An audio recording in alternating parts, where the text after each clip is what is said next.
is. What is a syllogism? Let me see. Syllogism is uh,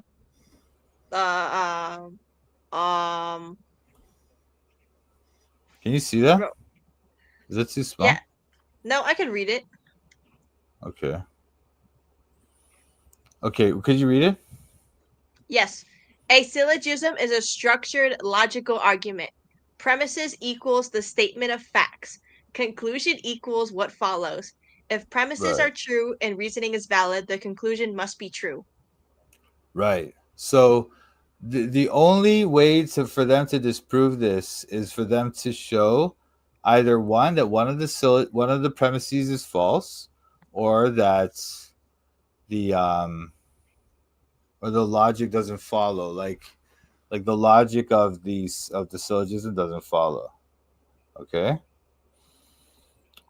So let's see. Anyway, let me just type it out, man. Or maybe I could do it like this. Hang on. Okay, the first syllogism. All men are mortal. Oh, it used to be all men must die. All men must die. Okay. It says all men Socrates. are must die. Okay. Socrates must die. Socrates. Imagine you put my name on there. Juliana must die. But yeah, so all men must die. Socrates is a man, therefore Socrates must die. So does that make sense, Juliana? Yes. But Socrates Okay. was my best friend. Oh, was he? Interesting. Okay. I don't get it, but okay. But listen to this. Listen to this. People say stuff like this. They'll say these fake arguments to this is what these people do when you bring up my syllogism, or when I bring it up. They bring these dumb arguments that don't make any sense, like this. Socrates was a philosopher, and philosophers live on through their ideas. But you see what they've done? They're trying to introduce this other premise instead of disproving one of these premises. Okay, obviously this is another kind of life. It's not what the argument is about. It's just distracting you from the actual points. You know what I mean? Oh, I see. Mm-hmm. So this doesn't actually touch the premises. He's still a man. He still must die. He's still a man. Therefore, he must die. Okay. Um, does that make sense, or is that dumb? That makes sense. Not Okay. dumb. Very smart. Okay. Good. All right, here's another one. Oh wait. Here's another. Yeah, here's another one. Courtroom. All who steal are guilty. John stole a car. Therefore, John is guilty. Does that make sense? Yeah. Okay. So here's the fake refutation. He was poor and he needed a car.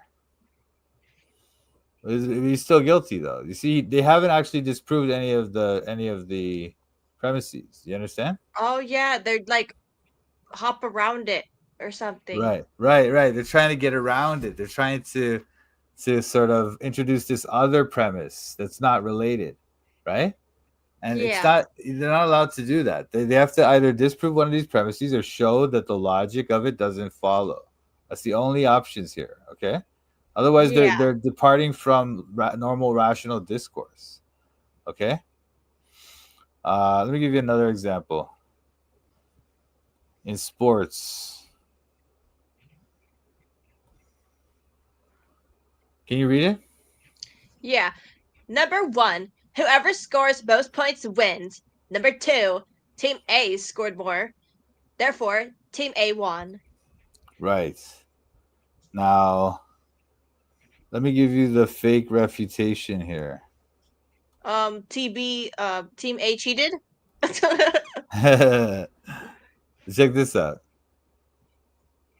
What do you think? Does it refute the argument?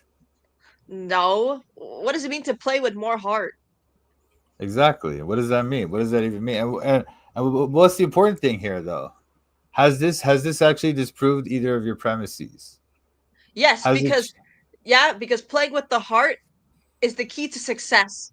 Yeah, you see, again, has not disproved the premises, and has not actually shown that the premises don't follow from the logic of it. Okay, or that the conclusion doesn't follow. Okay, Yes. let me try another one here. Oh wait. Um, I think we had enough of these examples, dude.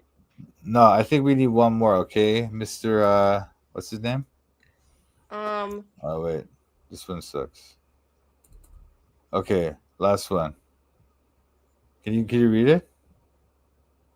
do, Can can you you do a read it? flower one? Okay, fine. No. All who score, all who score greater or above 90% pass. Sarah scored 95%, therefore Sarah passed.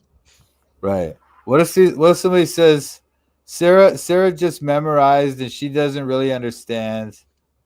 Sarah only just memorized and she doesn't really understand the material.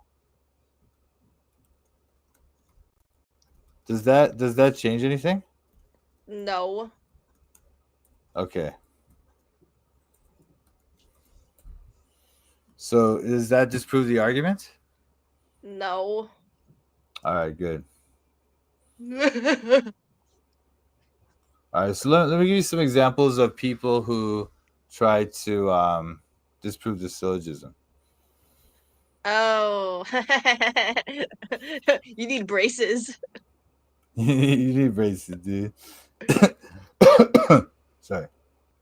So he goes. Peter believed in the DBR before in the DBR yam food to be saved. Like it's just like an assertion with no basis. You know, no basis Where in the does it? Bible. Where does it say he believed the DBR? Exactly. It doesn't.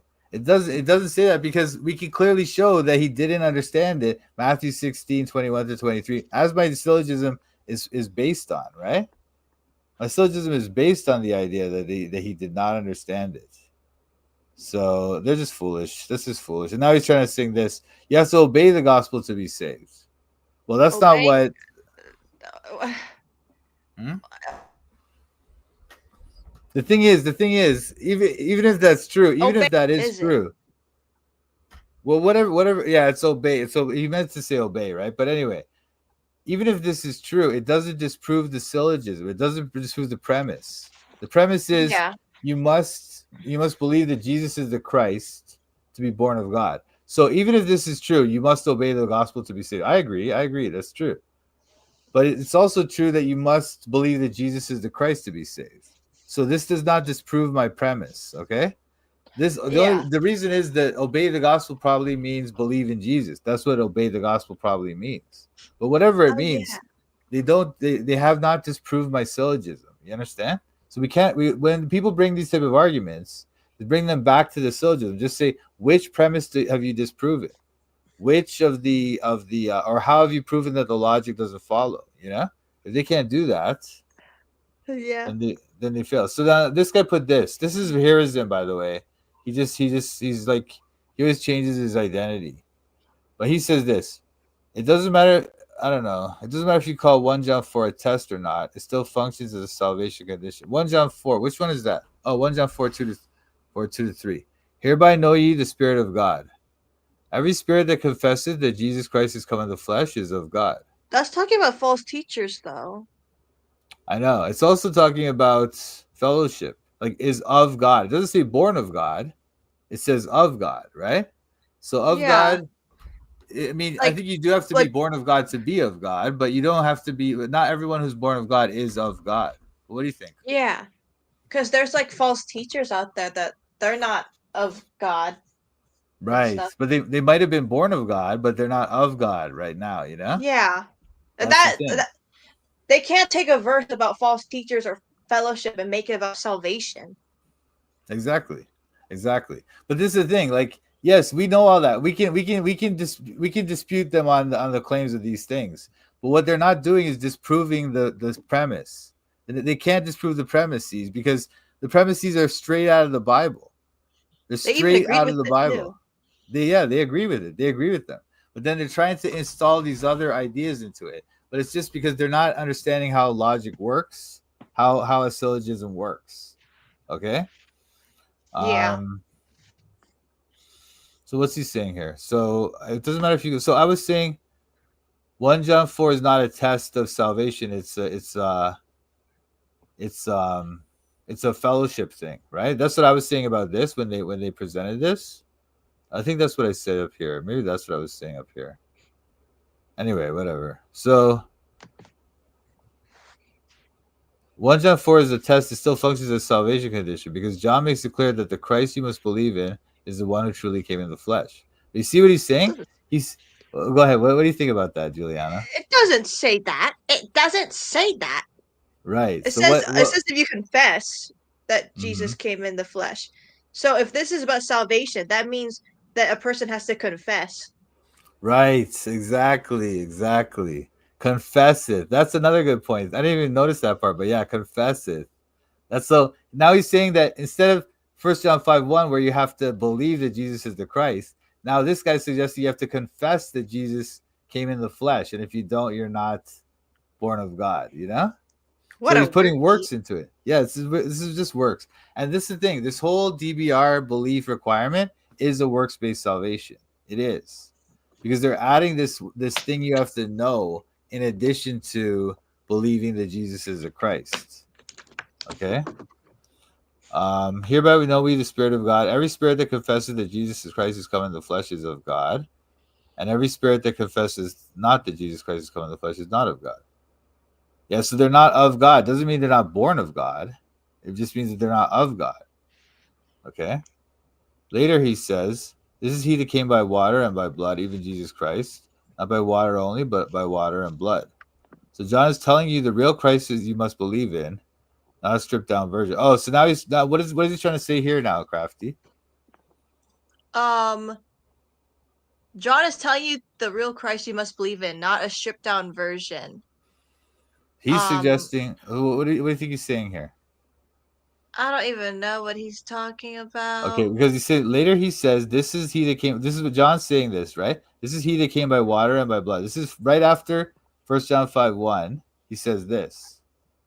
This is he that came by water and blood, even Jesus Christ, not by water only, but by water and blood. So this is information about the Christ. It's about him. He came by water and blood, not by water only, but by water and blood. Not by water only, but by water and blood. So now we know this about Christ, but does that mean that you need to know this in order to believe that Jesus is the Christ? No. Why not? Um, um, Think about the second premise of the syllogism, or the I third, or whatever. forgot. I Okay, forgot what. Okay. Well, think about the fact that they Peter. didn't understand it back then, right? Right, right. So Peter, exactly. So go ahead.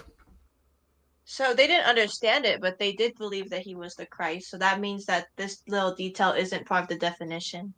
Right, exactly. That's exactly right. So they're just all they're doing with these long like these long like explanations that they give, right? They're just trying to fill you up with all this stuff and tell you all this stuff, but they can't disprove a single premise of the syllogism, and they can't show that the logic doesn't follow. You know? Yeah. Um, I feel like some of these arguments are made because they're acting like you don't ever teach the DBR in your gospel presentations. hmm. Yeah, maybe. I don't know. I don't know what they're trying to think. They're just doing anything they can to avoid admitting that they're wrong, you know?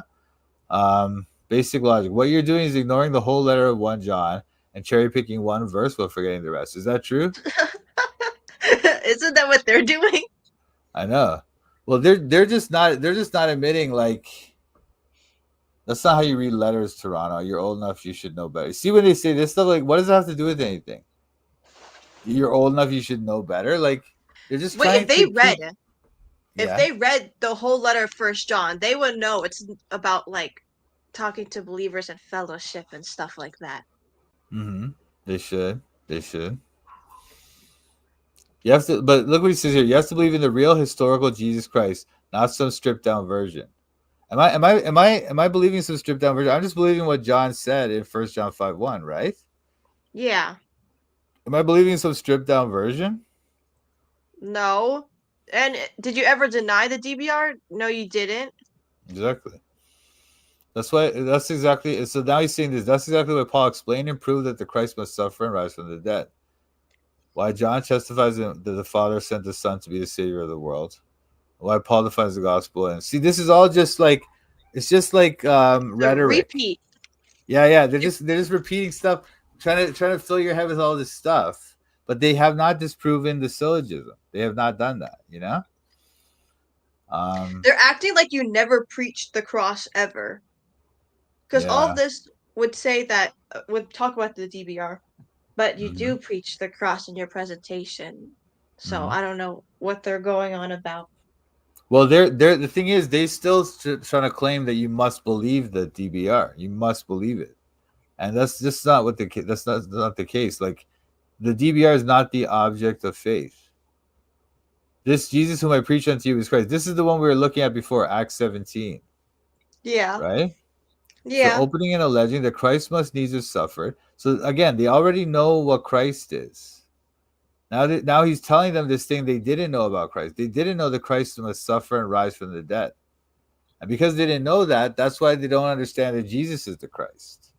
But now that they know this thing about Christ, now they can understand, okay, if the Christ must suffer and rise from the dead, and Jesus suffered and rose from the dead, That that means means Jesus Jesus is is the the Christ. Christ. Exactly. That's his argument.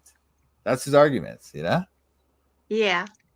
So when these guys try to bring this up as if this means that you must believe that he rose from the dead, that's just they're not understanding it. They're not understanding the scripture. Yeah.